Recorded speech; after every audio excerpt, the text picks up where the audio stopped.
আসসালামু আলাইকুম রহমতুল্লাহ। সম্মানিত দর্শক, তো এমন কোন সময় আছে যে সূরা ফাতিহা দুইবার পড়লে কি হয়, কি লাভ হয়, এই বিষয়ে বিস্তারিতভাবে আলোচনা করবে এবং আপনাদেরকে সহজভাবে বুঝিয়ে দেওয়ার চেষ্টা করবে ইনশাল্লাহ। তো আজকের আমলটা খুবই গুরুত্বপূর্ণ, আপনারা সম্পূর্ণ ভিডিওটা মনোযোগ সহকারে দেখবেন। সম্মানিত দর্শক, তো আপনি যদি এই চ্যানেলে নতুন হয়ে থাকেন তাহলে অবশ্যই সাবস্ক্রাইব করে পাশে থাকবেন, যাতে করে নতুন নতুন ভিডিওগুলো সবার আগে পেয়ে যান। আগে থেকে সাবস্ক্রাইব করলে আপনাকে অসংখ্য ধন্যবাদ। সম্মানিত ভাই ও বোনেরা, তো আপনারা আমলটা কখন করবেন, কিভাবে করবেন এবং করলে কি লাভ, এই বিষয়ে বিস্তারিতভাবে আলোচনা করব এবং আপনাদেরকে সহজভাবে বুঝিয়ে দেওয়ার চেষ্টা করব। তো ভিডিওটা খুবই ছোট হবে, আপনারা সম্পূর্ণ ভিডিওটা মনোযোগ সহকারে দেখবেন, বুঝবেন, দেন এরপরে আমল করবেন। আপনাকে বুঝে শুনে আমল করতে হবে। আপনি যদি না বুঝে আমল করেন তাহলে কিন্তু কাজ হবে না।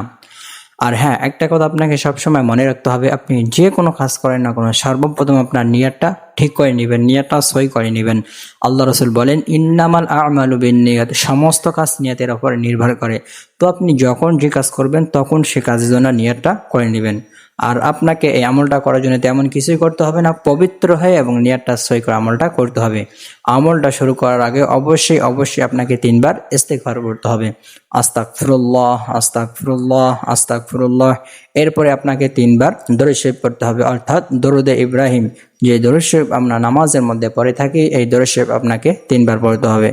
আল্লাহুম্মা সাল্লি আলা মুহাম্মাদ ওয়া আলা আলি মুহাম্মাদ কামা সাল্লাইতা আলা ইব্রাহিম ওয়া আলা আলি ইব্রাহিম ইন্নাকা হামিদুম মাজিদ। আল্লাহুম্মা বারিক আলা মুহাম্মাদ ওয়া আলা আলি মুহাম্মাদ কামা বারাকতা আলা ইব্রাহিম ওয়া আলা আলি ইব্রাহিম ইন্নাকা হামিদুম মাজিদ।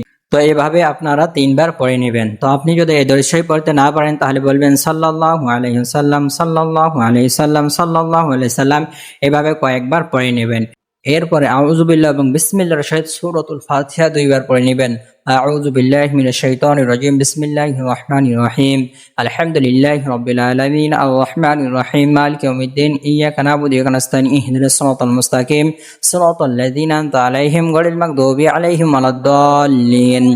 আমিন। এভাবে আপনারা 2বার পড়ে নেবেন এবং হাতের তালুর মধ্যে ফু দিয়ে পুরো শরীর মেসেজ করে নেবেন। তো আমি আপনাকে যেভাবে আমলটা করতে বললাম, আপনি যদি ঠিক এভাবে আমলটা করেন, তো এই আমলটা করলে কি হবে, এই আমলটা করলে আপনার শরীরের মধ্যে যদি কোনো প্রকার অসুস্থতা থেকে থাকে সে অসুস্থতা দূর হয়ে যাবে, অথবা আপনার শরীরের মধ্যে ব্যথা, সেই ব্যথা দূর হয়ে যাবে। অর্থাৎ আপনার যদি কোনো অসম্পূর্ণ কাজ থাকে সেই অসম্পূর্ণ কাজ সম্পূর্ণ হয়ে যাবে ইনশাল্লাহ। তো আপনি যদি আমলটা করতে চান তাহলে অবশ্যই আমাকে কমেন্ট করে জানাবেন, আমি আপনার জন্য বিশেষভাবে দোয়া করব। আল্লাহ রাব্বুল আলামিন যেন আপনার মনের সকল প্রকার আশা পূরণ করে দেয়। তো আজকের ভিডিও এই পর্যন্ত। আপনারা সকলে ভালো থাকবেন, সুস্থ থাকবেন, দেখা হবে অন্য কোনো ভিডিওতে। আল্লাহ হাফেজ।